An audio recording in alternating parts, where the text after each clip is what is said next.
کربلا شاہ کریمہ دستگیرہ اشرفا امامنا فدا صلی اللہ تعالی علیہ وآلہ وصحبہ وبارک وسلم کی بارگاہ بے کس پناہ میں جس طریقے سے پڑھاؤں بلند آواز سے میرے ساتھ مل کر پڑھیں الصلاۃ والسلام علیک یا رسول اللہ، الصلاۃ والسلام علیک یا نبی اللہ، الصلاۃ والسلام علیک یا حبیب اللہ وعلی آلک واصحابک یا نور اللہ صلی اللہ تعالی علیہ وسلم۔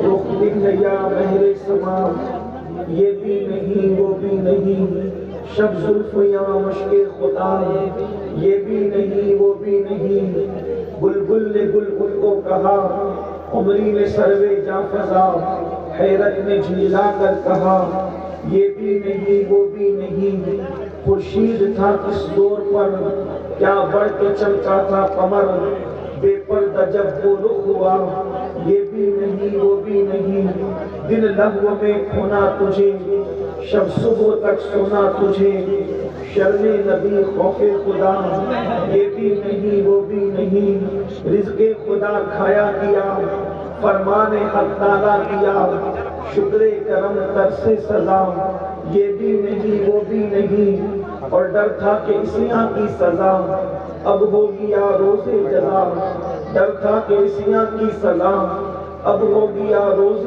جزا، دی ان کی رحمت نے سزا، یہ بھی نہیں وہ بھی نہیں، ہے بلبل رنگی رضا یا موتی نغمہ سرا، حق یہ کہ واصف ہے تیرا، یہ بھی نہیں وہ بھی نہیں۔ آج کی یہ محفل عقائد و اعمال کی اصلاح کے حوالے سے انعقاد پذیر ہے، اور آپ نے مجھ سے پیش کر ہماری جماعت کی عظیم عالم دین عظیم خطیب حضرت علامہ مفتی عمران حنفی صاحب مدث اللہ العالی سے ان کا عظیم خطاب سماعت کیا۔ یقیناً وہ اور بھی آپ سے گفتگو کرتے، لیکن وقت کی قلت کو دیکھتے ہوئے انہوں نے اپنی گفتگو اور اپنے عنوان کو تشنا چھوڑا، اور میرے بعد ایک بہترین خطاب آپ کو اور ہماری جماعت کی ایک عبقری شخصیت حضور امیر سنی دعوت اسلامی حضرت العلامہ مولانا محمد شاکر علی نوری صاحب قبلہ سے آپ کو سماعت کرنا ہے۔ میں نے جس آیہ کریمہ کی تلاوت کی ہے اس میں اللہ تبارک و تعالیٰ نے کامیابی کا راز بتایا ہے۔ دنیا کا ہر انسان چھوٹا ہو یا بڑا، امیر ہو یا غریب، مشرق کا رہنے والا یا مغرب کا رہنے والا، کسی برادری کا ہو، کسی خطے کا ہو، کسی قبیلے کا ہو، ہر انسان کامیابی چاہتا ہے، اور کامیابی سب کو چاہیے۔ دنیا میں کوئی انسان آپ کو ایسا نہیں ملے گا کہ جو عقل و شعور رکھتا ہو اور پھر وہ یہ سوچے کہ اسے کامیابی نہیں چاہیے۔ جس کے پاس بھی عقل و شعور ہے وہ کامیابی اور کامرانی چاہتا ہے، مگر یاد رکھیں اگر لیڈر کہے، کوئی سیاستداں کہے کہ ہم تمہیں کامیابی دیں گے تو اس کی کوئی گارنٹی نہیں۔ اگر کوئی دانشور کہے ہم تمہیں کامیابی دیں گے تو اس کی کوئی گارنٹی نہیں۔ دنیا کا کتنا بھی بڑا انسان اگر کسی کو بھی کسی بات کی ضمانت دے تو ضروری نہیں ہے کہ وہ اس بات کو پورا کرنے میں سچا ثابت ہوگا۔ لیکن اللہ کی کتاب ایسی کتاب ہے جسے قرآن مقدس کہتے ہیں، یہ وہ کتاب ہے جو عرب کے صحرا نشینوں کو مل گئی تو وہ کیسر و کسریٰ کے تاجدار بن گئے۔ یہ وہ کتاب ہے جس کی شان کا عالم یہ ہے کہ گمراہوں کو جب اس کتاب کی تعلیم ملی تو وہ آسمان ہدایت کے تارے بن گئے۔ یہ وہ کتاب ہے اللہ اکبر جس نے انسان میں شعور انسانیت پیدا کی۔ یہ وہ کتاب ہے جس نے انسان کو ناز بندگی عطا کیا، انداز بندگی عطا کیا، شعور زندگی عطا کیا، زندگی گزارنے کی ادوار عطا کیے۔ اللہ اکبر۔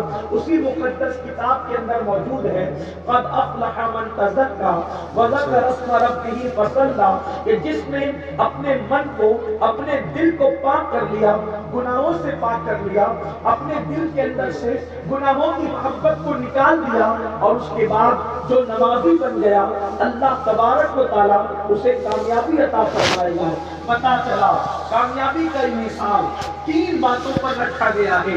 ایک تو یہ من کو پاک کرنا، اللہ کا ذکر کرنا اور نمازی بن جانا، ان تین چیزوں پر کامیابی کی ضمانت دی گئی ہے۔ میرے پیارے آقا صلی اللہ علیہ وسلم کے پیارے دیوانوں، مگر کتنے افسوس کی بات ہے، اللہ کو اکبر، گناہوں سے دل کو پاک کر کے، گناہوں کی گندگی سے دل کو پاک کر کے، گناہوں کی محبت سے دل کو پاک کر کے، اور زبان پہ اللہ کا ذکر سجا کر انسان اگر نمازی بن جائے تو قدرت رب العزت اسے کامیابی کی ضمانت دے رہا ہے۔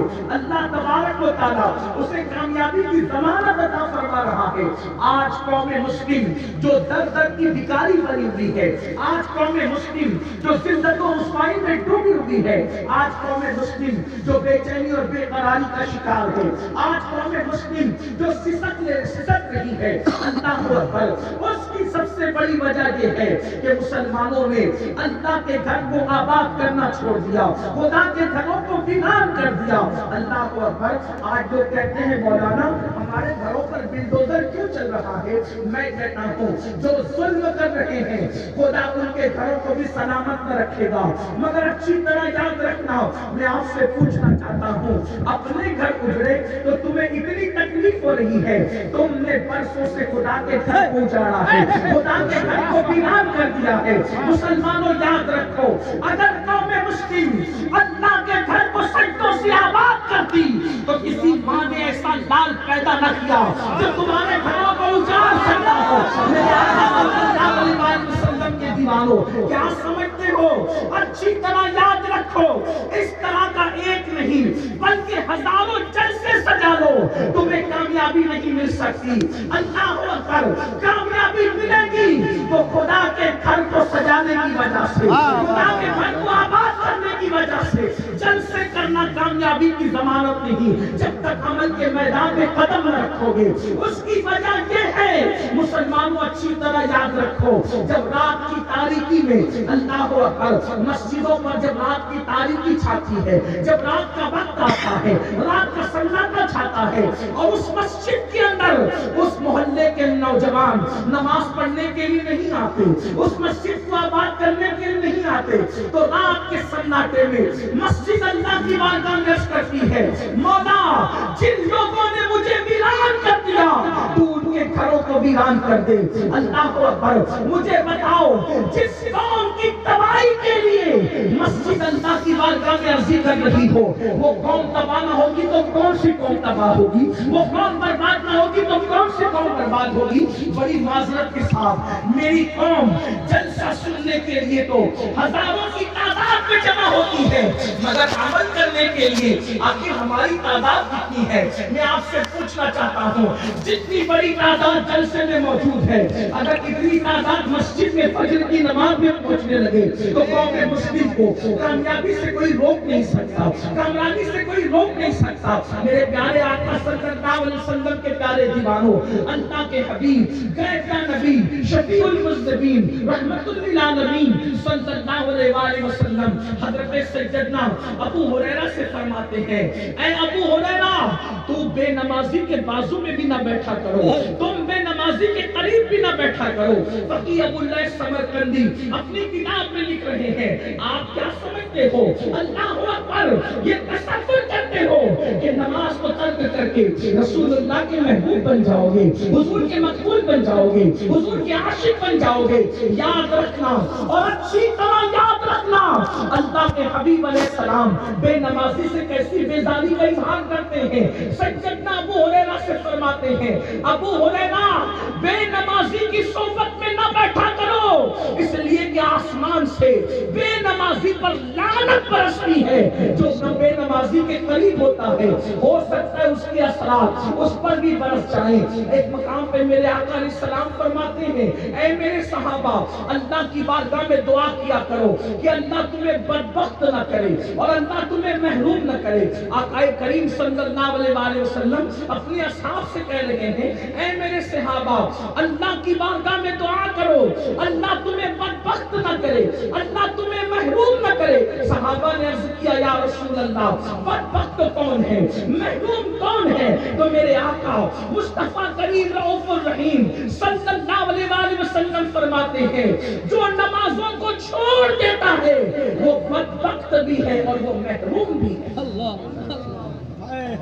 آؤ آج بہت آسانی کے ساتھ لوگ کہتے ہیں مولانا نماز پڑھنے کے لیے ٹائم نہیں ملتا وقت نہیں ملتا.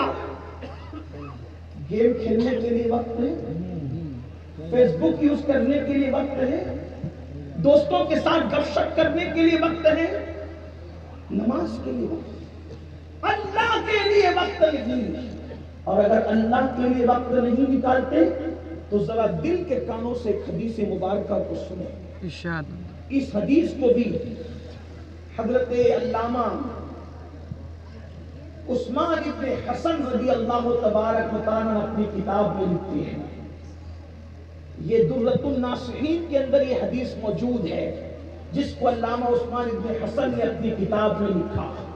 کیا اللہ کے رسول صلی اللہ علیہ وسلم کا حسین اور خوبصورت دور ہے.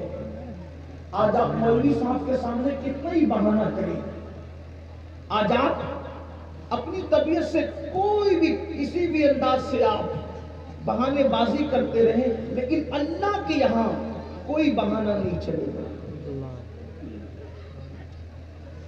عثمان ابن حسن لکھتے ہیں اللہ کے رسول صلی اللہ علیہ وسلم کا ظاہری دور ہے. حضور اکرم صلی اللہ علیہ وسلم اپنے اصحاب کے درمیان موجود ہیں. ایسے میں جوان روتے ہوئے آتا ہے. اللہ کے حبیب علیہ الصلوۃ والتسلیم اس جوان سے اس کے رونے کی وجہ پوچھتے ہیں کہ اے جوان تو کیوں رو رہا ہے تیرے رونے کی وجہ کیا ہے؟ تو وہ جوان کہتا ہے یا رسول اللہ صلی اللہ علیہ وسلم میرے ماں باپ آپ پر قربان. حضور میرے ابا کا انتقال ہو گیا میرا باپ مر گیا اور دیہات کی وجہ سے میرے باپ کو کفن پہنانے کے لیے غسل دینے کے لیے کوئی بھی موجود نہیں ہے. اس وجہ سے میں روتا ہوا آپ کی بارگاہ میں آیا ہوں. حضور میرا باپ مر گیا ہے نہ کوئی کفن پہنانے والا ہے نہ میرے باپ کو کوئی غسل دینے والا ہے. تو اللہ کے حبیب صلی اللہ علیہ وسلم نے سیدنا ابو بکر صدیق اور سیدنا فاروق اعظم سے فرمایا کہ تم دونوں جاؤ اور جا کر اس کے باپ کو کفن دو اور اس کے باپ کو غسل دو غسل دے کر کے کفن پہناؤ. اللہ اکبر. میرے آقا علیہ الصلوۃ والتسلیم کے حکم پر سیدنا صدیق اکبر اور سیدنا فاروق اعظم یعنی شیخین کریمین اللہ کے حبیب کے حکم پر اس مردے کو غسل دینے کے لیے اور کفن پہنانے کے لیے تشریف لے گئے. جیسے ہی میرے آقا علیہ السلام کے حکم پر اس دیہات کے شیخین پہنچے صدیق و فاروق پہنچے اور اس کے چہرے سے کپڑا ہٹایا غسل دینے کے لیے کپڑا ہٹایا تو دونوں کے پیروں کے نیچے سے زمین کھسک گئی اور دونوں نے کیا دیکھا کہ اس کا چہرہ کانے سور کی طرح ہو گیا اس کا چہرہ کانے خنزیر کی طرح ہو گیا. اے میری قوم کے جوانوں اے مسلمانوں توجہ کے ساتھ سنو. اگر اپنے آپ پر رحم ہے اگر اپنے آپ سے پیار ہے اگر اپنی آخرت سے پیار ہے تو دل کے کانوں سے سنو. صدیق اکبر فاروق اعظم اس مسجد کو غسل دینے کے لیے اللہ کے نبی صلی اللہ علیہ وسلم کے حکم پر پہنچے اور جیسے اس کے چہرے سے کپڑا ہٹایا تو دیکھا اس کا منہ کانے سور کی طرح کانے خنزیر کی طرح ہو گیا. اللہ اکبر. جب دونوں رو پڑے اور ایک شخص کو بھیجا کہ جاؤ اور جا کر اللہ کے رسول علیہ السلام سے سارا ماجرا عرض کرو. حضور ہم اس کو کیسے غسل دیں اس کو کیسے کفن پہنائے، اس لیے کہ اس کا چہرہ تو کالے سور کی طرح ہو گیا، کالے خنزیر کی طرح ہو گیا۔ وہ جوان میرے آقا کی بارگاہ میں آ کر سارا ماجرا عرض کرتا ہے، اللہ کے رسول غیب کا نبی صلی اللہ علیہ وسلم وہاں تشریف لے جاتے ہیں، اور جب اس کے چہرے کو میرے آقا نے کالے خنزیر کی طرح دیکھا، حضور کی آنکھوں میں آنسو تھے۔ اللہ کے نبی نے ہاتھ اٹھائے اور ہاتھ اٹھا کر عرض کیا، مولا اس کے چہرے کو بہتر کر دے، اس کے چہرے کو درست کر دے۔ اللہ اکبر، جیسے میرے آقا کا دعا کرنا ہوا، کیونکہ میرے آقا کی دعائیں تو مقبول ہے، میرے امام کہتے ہیں عنایت کا جوڑا، اجابت کا صحرا، دلہن بن کے نکلی دعائیں محمد، اجابت نے جھک کر گلے سے لگایا، بڑی ناز سے جب دعائیں محمد۔ اللہ اکبر، حضور اکرم صلی اللہ علیہ وسلم کا دعا کرنا تھا کہ حضور کی دعا کی برکت سے اللہ نے اس کے چہرے کو ٹھیک کر دیا، اس کے چہرے کو برابر کر دیا، اس کے چہرے کو پہلے جیسا کر دیا۔ اس کے بعد اس کو غسل دیا گیا، غسل دینے کے بعد کفن پہنایا، اس کو غسل دیا گیا، غسل دینے کے بعد کفن پہنایا گیا، کفن کے بعد نماز جنازہ پڑھی گئی۔ جب نماز پڑھ لی گئی تو کسی نے خاموشی سے کہا، پہلے تو اس کا چہرہ کالے سور کی طرح ہو گیا تھا، پہلے تو اس کا چہرہ کالے خنزیر کی طرح ہو گیا تھا، ذرا اس کا چہرہ دیکھو تو صحیح، اب نماز جنازہ کے بعد ویسا ہی ہے یا پھر بدل گیا؟ اب جیسے ہی نماز جنازہ کے بعد اس کے چہرے سے کفن ہٹایا گیا تو کیا دیکھا گیا کہ اس کا چہرہ پہلے جیسے کالے سور کی طرح، کالے خنزیر کی طرح تھا، ویسے اس کا چہرہ خنزیر کی طرح ہو گیا۔ اللہ اکبر، اللہ اکبر۔ جب میرے آقا علیہ الصلوۃ والتسلیم نے دیکھا، حضور رو پڑے، صحابہ کرام رو پڑے۔ صحابہ نے عرض کیا، یا رسول اللہ صلی اللہ علیہ وسلم، آخری شخص کا چہرہ بار بار کالے سور کی طرح کیوں ہو جاتا ہے، کالے خنزیر کی طرح کیوں ہو جاتا ہے؟ اللہ اکبر۔ تو میرے آقا غیب کا نبی صلی اللہ علیہ وسلم نے اس کے بیٹے کو بلایا اور بیٹے کو بلا کر کے فرمایا، تو ہی بتاؤ کہ تیرا بیٹا کہ تیرا باپ کیا کرتا تھا، تو ہی بتاؤ کہ تیرا باپ کیا کرتا تھا، اس لیے کہ میرا اللہ کسی بندے پر ظلم نہیں کرتا، میرے رب کی ذات ظلم سے پاک ہے، یہ بتا تیرا باپ کیا کرتا تھا۔ اس جوان نے روتے ہوئے کہا، یا رسول اللہ صلی اللہ علیہ وسلم، میرا باپ جب بھی نماز کا وقت آتا تھا تو نماز کے وقت میں سو جایا کرتا تھا، یہ نماز نہیں پڑھتا تھا۔ تب میرے آقا مصطفیٰ کریم رؤوف الرحیم صلی اللہ علیہ وسلم نے فرمایا، جو دنیا میں نمازوں کو ترک کرے گا، جب قیامت کے دن وہ اپنی قبر سے اٹھے گا تو کالے سور کی شکل میں اٹھے گا، کالے خنزیر کی شکل میں اٹھے گا۔ میں پوچھنا چاہتا ہوں، اپنے چہروں پر کریم مل کر کے خوبصورت بنانے کا خواب دیکھنے والوں، ایک سے ایک فیس واش استعمال کرنے والوں، ایک سے ایک صابن استعمال کرنے والوں، دنیا میں کریم، صابن اور فیس واش کے ذریعے سے اپنی چمڑی کو تو سفید بنا سکتے ہو، مگر یاد رکھو غیب کا نبی، سچے سچے نبی، صادق و مصدوق نبی کا فرمان ہے، جس نبی کے کہنے پر خدا کو ایک مانا، جس نبی کے کہنے پر آخرت کو مانا، جس نبی کے کہنے پر قرآن کو اللہ کی کتاب مانا، وہ نبی فرما رہے ہیں، جب بے نمازی اپنی قبر سے اٹھے گا تو کالے سور کی شکل میں، کالے خنزیر کی شکل میں۔ میں تم سے پوچھنا چاہتا ہوں، میری قوم کے جوانوں، اگر چہرے پہ پھنسی نکل آئے تو تم کالج جانا چھوڑ دیتے ہو، چہرے پہ پھنسی نکل آئے دوستوں کی محفل میں جانا چھوڑ دیتے ہو، چہرے پہ پھنسی نکل آئے شادی بیاہ میں شرکت نہیں کرتے۔ مجھے بتاؤ، جب نماز چھوڑنے کی وجہ سے یہ چہرہ کالے سور کی طرح ہوگا، کالے سور کا منہ لے کر اللہ کو کیا منہ دکھاؤ گے؟ قیامت کے دن کیسے حاضری دو گے؟ رب کی بارگاہ میں کیا منہ دکھاؤ گے؟ اس لیے یاد رکھو، ایک وقت کی نماز کے لیے 10 منٹ سے زیادہ کا ٹائم نہیں لگتا، بہانے نہ بناؤ۔ یاد رکھو، یہ دنیا فریبی دنیا ہے، یہ دنیا مکار دنیا ہے۔ نماز کے لیے وقت نکالو۔ نماز کیا ہے؟ جس کی وجہ سے چہرہ دنیا میں بھی روشن ہوتا ہے، جنازے میں بھی روشن رہے گا، قبر میں بھی روشن رہے گا۔ نماز وہ ہے جس کی وجہ سے روزی میں برکت ہوتی ہے، نماز وہ ہے جس کی وجہ سے عمر میں برکت ہوتی ہے، نماز وہ ہے جس کی وجہ سے مصیبتیں ٹلتی ہے، نماز وہ ہے جس کی وجہ سے قسمتیں بدلتی ہے، نماز وہ ہے جب بندہ سجدہ کرتا سے جتنے پردے ہوتے ہیں سارے پردے اٹھا دیے جاتے ہیں جب تم سجدہ کرتے ہو. اللہ کے رسول کہتا نبی صلی اللہ علیہ وسلم نے فرمایا بندہ سب سے زیادہ اللہ کے قریب اس وقت ہوتا ہے جب وہ حالت سجدہ میں ہوتا ہے. سجدہ کرو گے تو اللہ کے قریب ہو جاؤ گے. سجدے کی حالت میں بندے کی دعائیں قبول کی جاتی ہے. میرے آقا صلی اللہ علیہ وسلم کے دیوانوں یاد رکھو, آج لوگ کہتے ہیں مولانا روزی میں برکت نہیں ہے. میرے آقا علیہ السلام کے دیوانوں اچھی طرح یاد رکھو, علماء سے اسٹیج بھرا ہوا ہے. تعویذات پر آنکھ بن کے بھروسہ کرنے والوں, ہمارے دادا مرشد حضور مفتی اعظمی رحمت اللہ علیہ جب کسی کو تعویذ دیتے تھے تو ارشاد فرمایا کرتے تھے جب تک نماز نہیں پڑھے گا تعویذ اثر نہیں کرے گا. اب آپ سے پوچھنا چاہتا ہوں, نماز پوری زندگی نہ پڑھو, جمعہ کی 2 رکعت پڑھ کے مسجد سے بھاگ جاؤ, 2 رکعت نماز پڑھ کے مسجد سے ایسے بھاگتے ہو جیسے اسکول کی چھٹی ہونے پر اسکول کے بچے میں تماشا بھاگتے ہیں. اللہ اکبر. فلموں میں جانے کے لیے گھنٹہ گھنٹہ پہلے حاضری دیتے ہو, گناہوں کی اڈوں پر گھنٹہ ٹائم دیتے ہو, اور مسجد کے اندر اگر امام 10 منٹ کی تقریر لمبی کر دے تو لوگ کہتے ہیں آئندہ ہفتے سے لیٹ آئیں گے, مولانا تقریر بڑی لمبی کرتے ہیں.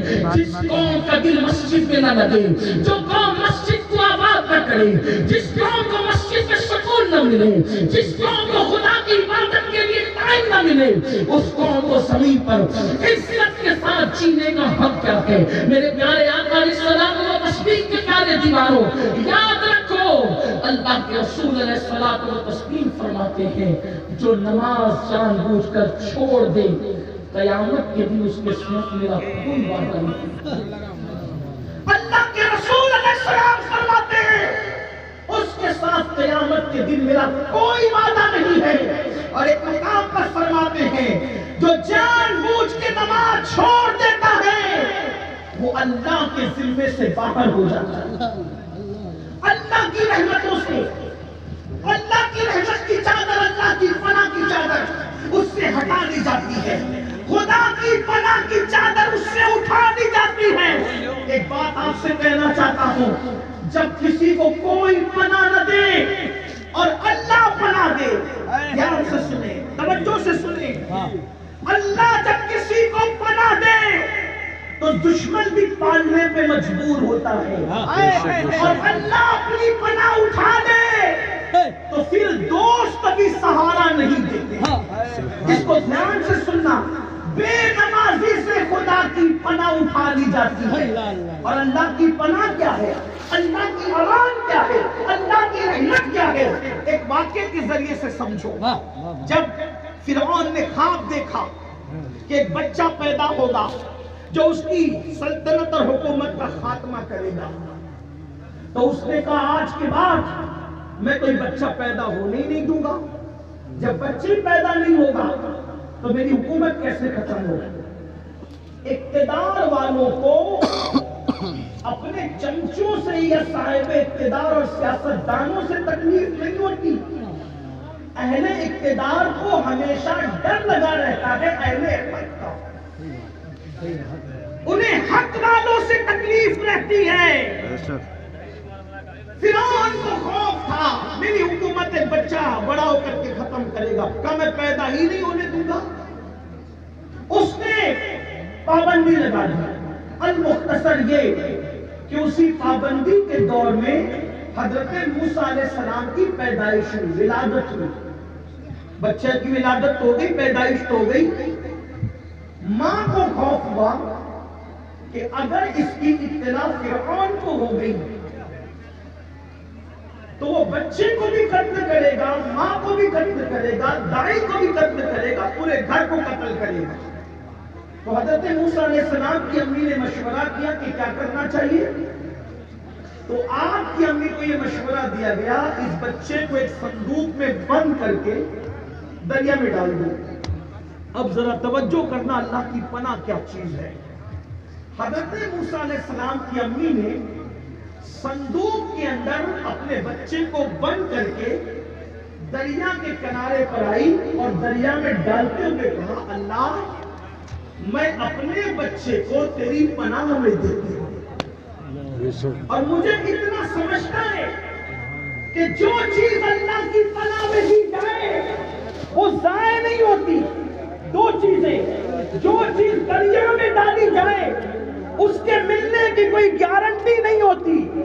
دریا میں ڈالی ہوئی چیز ملے گی اس کی کوئی گارنٹی نہیں ہوتی. اور جس چیز کو اللہ کی پناہ میں دی جائے وہ چیز ضائع نہیں ہوتی. ضدین کا اجتماع ہو رہا ہے، دریا میں گئی ہوئی چیز ملتی نہیں اور اللہ کی پناہ میں دی ہوئی چیز ضائع نہیں ہوتی. موسیٰ علیہ السلام کی امی نے صندوق کو یہ کہہ کے دریا میں ڈال دیا، مولا اس بچے کو میں تیری پناہ میں دیتی ہوں، اور جس پہ تیری پناہ ہو جائے، جس کو تو اپنی پناہ عطا کر دے، وہ چیز ضائع نہیں ہوتی. ماں نے توکل کے ساتھ، اللہ پہ بھروسے کے ساتھ دریا میں بچے کو ڈال دیا. اور واقعہ آپ جانتے ہیں، اس کی تفصیل میں نہیں جاتا.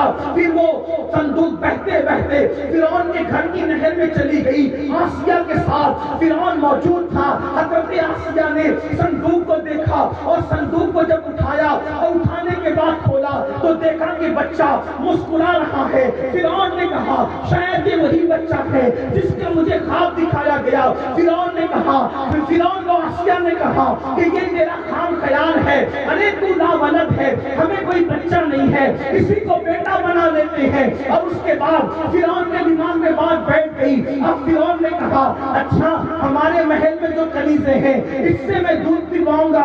بچے کو ہر کنیز کے پاس لے گئے، کسی کنیز کا دودھ نہیں پیا موسیٰ علیہ السلام نے. وہاں حضرت موسیٰ علیہ السلام کی بہن موجود تھی. وہ کہتی ہے فرعون سے کہ میں ایک ایسی دائی کو جانتی ہوں، ایک ایسی دایا کو جانتی ہوں کہ جو نفیس طبیعت کے بچے ہیں، جو کسی کا دودھ نہیں پیتے، وہ اس کا دودھ پیتے ہیں. اس کے بعد فرعون نے کہا اگر وہ دایا میرا بچہ اس کا دودھ پی لیا تو میں اس کو بھی انعام دوں گا اور تجھ کو بھی انعام دوں گا. موسیٰ علیہ السلام کی بہن دوڑی دوڑی گئی، اپنی امی کو بلا لائی.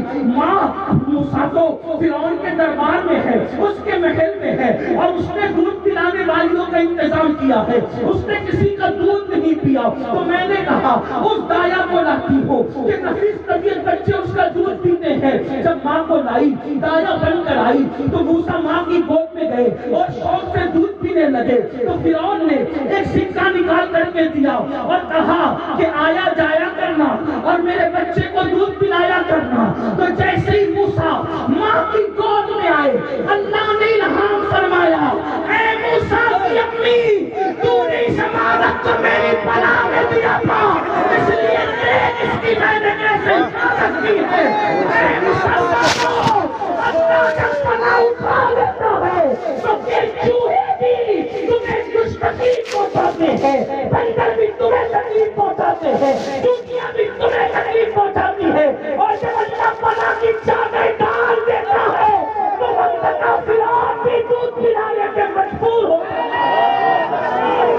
اگر زمین پر عزت کے ساتھ زندگی چاہتے ہو، اگر شادیوں کے وقت کا فرعون تمہیں نقصان پہنچانے کی بجائے تمہارا محافظ بن جائے تو ضرورت اس بات کی ہے کہ گناہوں کو چھوڑو اور خدا کی بارگاہ میں جھک جاؤ، خدا کی بارگاہ میں سجدہ ہو جاؤ. جب اللہ کسی کو پناہ دے تو دشمن بھی دوست بنتا ہے. اندازہ تو کرے جس کو مارنے چلا تھا اسی کو پالنے پہ مجبور ہو گیا. اللہ یہ اللہ کی پناہ کی شان ہے.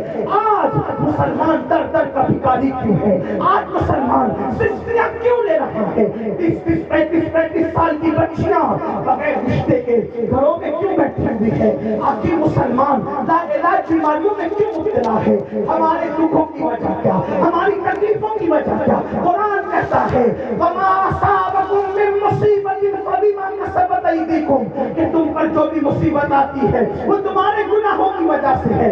اے میرے آقا علیہ السلام کے دیوانوں، مجھے بتاؤ اللہ اکبر، کل تک حال یہ تھا کہ مسلمان بادشاہ ہونے کے بعد بھی اس کی تہجد ترک نہیں ہوتی تھی، مسلمان بادشاہ ہونے کے بعد بھی اس کی تکبیر اولیٰ ترک نہیں ہوتی تھی، مسلمان بادشاہ ہونے کے بعد بھی اس کی سنت غیر موقعہ ترک نہیں ہوتی تھی. آج مسلمانوں کے پاس کچھ بھی نہیں ہے پھر بھی نمازوں سے کوس دور ہے. کیا ہو گیا؟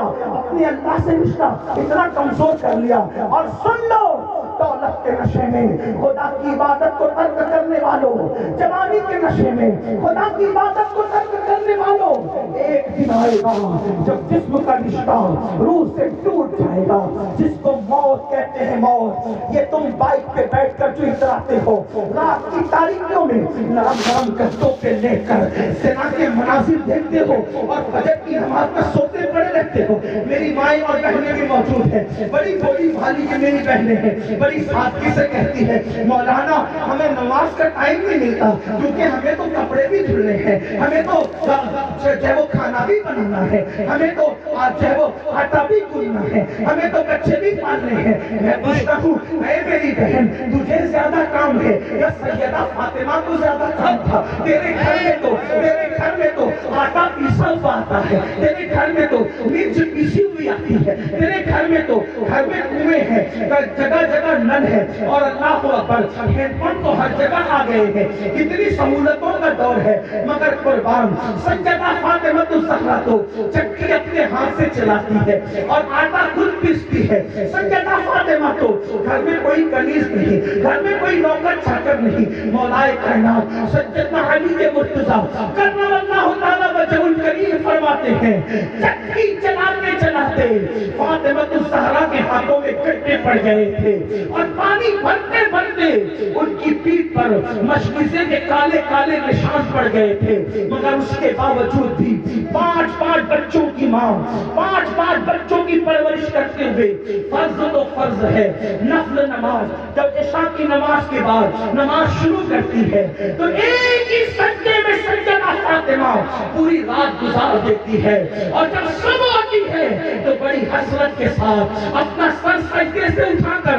سیدہ کرتی بولا رات تو نے اتنی چھوٹی بنائی کہ میرے نبی کی بیٹی فاطمہ دل کھول کے سجدہ بھی نہ کر سکی، ہائے افسوس انہیں رات چھوٹی پڑ گئی عبادت کے لیے، اور میری بہنوں کو وقت نہیں ملتا۔ میری بہن جب تجھے نماز کے لیے وقت نہیں تو سیریل کے لیے تجھے وقت کہاں سے آتا ہے؟ تجھے کہاں سے وقت آتا ہے اللہ اکبر سیریل اور فلموں کے لیے، قیمت و چگلی کے لیے؟ اے خاتون جنت کی کنیزوں، مرد ہو یا عورت، ہر ایک پر ایک وقت آئے گا جب جسم کا رشتہ روح سے ٹوٹ جائے گا، اور اللہ کے رسول کا نبی صلی اللہ علیہ وسلم فرماتے ہیں سب سے زیادہ موت کے وقت اگر کسی کو تکلیف ہوتی ہے تو بے نمازی کو تکلیف ہوتی ہے، سب سے زیادہ پیاس اگر موت کے وقت کسی کو لگتی ہے تو بے نمازی کو لگتی ہے، سب سے زیادہ بھوک اگر موت کے وقت کسی کو لگتی ہے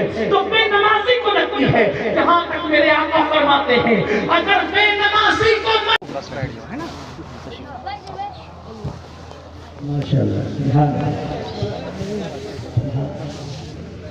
ایک بار سب نے نواز سے درود شریف پڑھ لی، اللہم صلی علی سیدنا مولانا محمد معدن الجود والکرم وآلہ الکرام وجہہ الکریم وامتہ الکریمہ یا اکرم الاکرمین وبارک وسلم صلاۃ و سلام علیک یا جد الحسن والحسین۔ حضرت تشریف لا چکے اور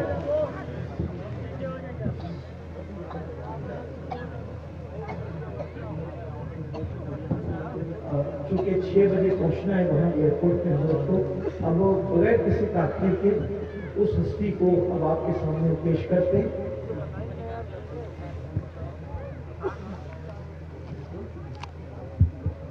درود شریف پڑھنے کا تمنا اللہم صلی علی سیدنا مولانا محمد معدن الجود والکرم وآلہ وصحبہ وسلم صلاۃ و سلام علیک یا رسول اللہ صلی اللہ علیہ وسلم۔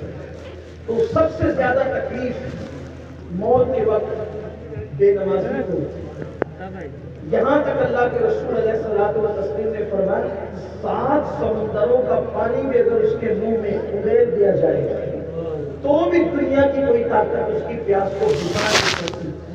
پیاس تو لگی ہے 7 سمندروں کی، اور رشتہ دار اس کو ایک ایک چمچے سے قطرے قطرے پانی ڈال رہے ہوتے ہیں۔ حیرت کی بات یہ ہے جب پیاس زیادہ لگے اور تھوڑا سا پانی ڈالا جائے تو پیاس بجھتی نہیں ہے بلکہ اور پیاس کی شدت بڑھتی چلی جاتی ہے، اور پھر جہاں تک اللہ اکبر اس کی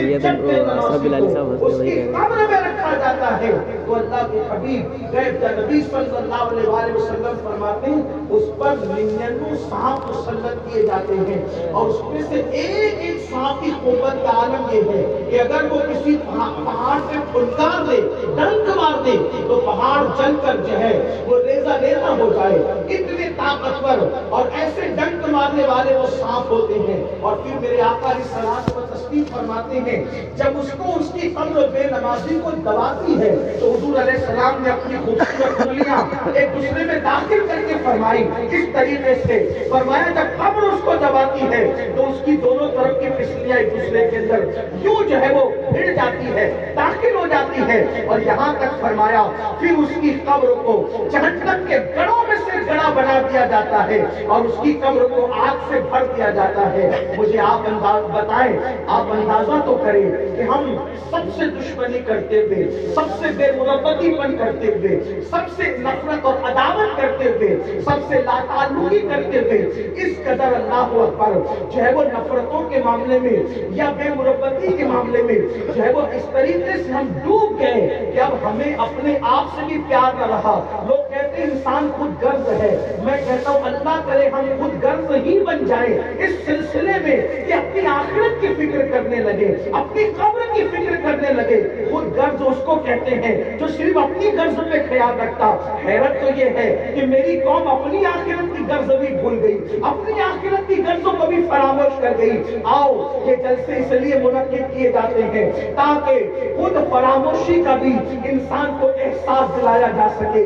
اقبال نے کہا تھا اپنے من میں ڈوب کر باجا سراغ زندگی، اپنے من میں ڈوب کر باجا سراغ زندگی، تو اگر میرا نہیں بنتا نہ بن، اپنا تو بن، کم سے کم اتنے ہی خود غرض بن جاؤ کہ اپنی قبر کا سوچنا شروع کر دو، اپنی آخرت کا سوچنا شروع کر دو، رب کی بارگاہ میں منہ دکھانے کا سوچنا شروع کر دو۔ نہیں کسی کے بن سکے، کم سے کم اپنی آخرت کے سوچنے والے تو بنو۔ اللہ پاک ہم سب کو توفیق عطا فرمائے، اور ہمارے اور آپ کے درمیان اب وہ ہستی موجود ہے جن کی تربیت میں رہ کر، جن کی بارگاہ میں زانوئے تلمس طے کر کے ہم نے کچھ ٹوٹا پھوٹا آپ کی خدمت کا انداز سیکھا ہے۔ وہ مرد قلندر آپ کے ہمارے درمیان موجود ہے۔ حالانکہ میری عادت قطعاً نہیں ہے کہ میں حضرت کے سامنے گفتگو کروں، حضرت کے سامنے گفتگو میں بے ادبی سے قریب تر سمجھتا ہوں، اس لیے حضرت کا حکم تھا چند جملے حضرت کے حکم پر عمل کرتے ہوئے آپ کی خدمت میں پیش کر دیا۔ آئیے کیونکہ حضرت کو بھی یہاں سے جانا ہے اور حضرت کے ساتھ مجھے بھی جانا ہے، وہ شخصیت جس نے صرف جو خود عالم نہیں، جس نے علماء پیدا کیے ہیں، جس کے زیر تربیت مفتیان زمین احترام تربیت پاتے ہیں، داعیان دین اور مفکرین جو ہے اللہ اکبر دین کی راہ کی طرف چلنا سیکھتے ہیں۔ آئیے اس مرد قلندر کو آواز دی جائے۔ ہمارے ناظم اشرف صاحب بلالی وہ بہت اچھی نظامت کر رہے تھے، اچھی کرتے ہیں، لیکن اب جو ہے وقت اتنا نہیں ہے کہ حضرت کو جو ہے وہ پھر کسی نئے ناظم اور نقیب کے ذریعے سے آواز دی جائے۔ میں اپنے ٹوٹے پھوٹے انداز میں اپنے قائد، اپنے امیر، ایسی ابقری شخصیت جس کے عشق رسول بھری آواز نے یورپ کے سرزمین پر بھی انقلاب برپا کیا ہے، جو بیک وقت مصنف بھی ہے، محرر بھی ہے، مفکر بھی ہے، خطیب بھی ہے، ادیب بھی ہے اور نعت گو شاعر بھی ہے۔ جب وہ کتاب لکھتے ہیں تو برکات شریعت جیسی کتاب اور گلدستہ سیرت جیسے کتاب اور پیغمبر رحمت جیسی کتاب جو وہ اللہ اکبر دنیا کے سامنے آتی ہے، اور جب وہ نعت کی دنیا میں قلم اٹھاتے ہیں تو یوں رقم تراز ہوتے ہیں، دل کی دنیا کو سجاؤ آقا، اپنی الفت میں جلاؤ آقا، شوق دیدار میں سو جسم اپنا دیدار کراؤ آقا، جتنے مومن ہے پریشان آقا، سب کی بگڑی کو بناؤ آقا، شاکر رضوی ہے عاصی شاہ، مستہ بخشش کا سناؤ آقا۔ آئیے اب اسی شخصیت کو آواز دیتے چار دعائیہ مصروں کے ساتھ۔ تو میرے عہد کی تصویر ہے میرے قائد، تو میرے عہد کی تصویر ہے میرے قائد، افق افق پہ لکھی ہے حکایتیں تیری، غبار شہر پیغمبر کی سر پہ چادر ہے، فلک کو چھونے لگی ہے یہ عظمتیں تیری۔ ایک چھوٹے سے دیہات میں اس مرد قلندر کی آمد ہمارے علامہ برادر عزیز ابو الحسن نوری صاحب کی بڑی تگ و دو اور ان کے ساتھ منتظمین اجلاس کی تگ و دو کا نتیجہ ہے۔ آئیے حضرت کے استقبال کریں۔ نعرہ تکبیر، نعرہ تکبیر، نعرہ رسالت، نعرہ رسالت، امیر دعوت اسلامی